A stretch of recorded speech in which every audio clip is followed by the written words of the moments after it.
Hi, I'm Dr. David Obstfeld, and here is today's leadership lesson. There may never have been a time that we have talked more about social networks, and yet never has there been a time when we have been more bewildered about where to start. Today I want to talk about networks for innovation by emphasizing 4 key ideas that can bring more success to how you engage the world to innovate. First, think of your social network like an electrical circuit board. Imagine that any link you create with another person, a friend, a collaborator, a mentor, adds one electrical connection to your overall circuitry. As a sociologist, I ask 2 questions. How big or small is your network? And, as you probably imagine, big isn't necessarily better, but too small isn't good either. Second, how open or closed is your network? A closed network where everyone knows each other can make you feel comfortable and safe, but may also create an echo chamber where the same people and ideas bounce around. An open network, on the other hand, where you meet unique people who don't know other people in your network, gives you access to new ideas and opportunities. If you want to access new ideas or want to locate new opportunities, you probably have to expand your circuit board by forming new ties to new people.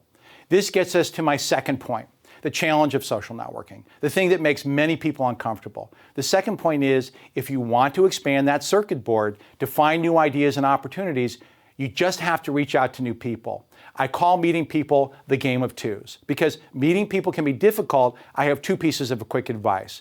Be prepared to take the initiative to ask questions and listen to their perspectives. Look for things that you have in common and things that you don't have in common as well, that you find interesting. Also, dismiss the voices in your head that tell you that the people you are talking to might be judging you. This almost definitely isn't true and only undermines your success. My third point, networking also involves a game of 3s, a game where you are in the middle with one person on either side of you. Here's 2 examples. First, you create a lot of value by bringing ideas from one place to another. Second, you also create a lot of value by introducing people together. Sometimes those introductions help people out, other times they are the way that you make new innovations happen. The final point is to approach your network with a creative project in mind. That is, the specific thing you want to create in the world. It could be an entrepreneurial idea, a new innovation, or a new community initiative. Something more specific and concrete than a general life purpose or goal.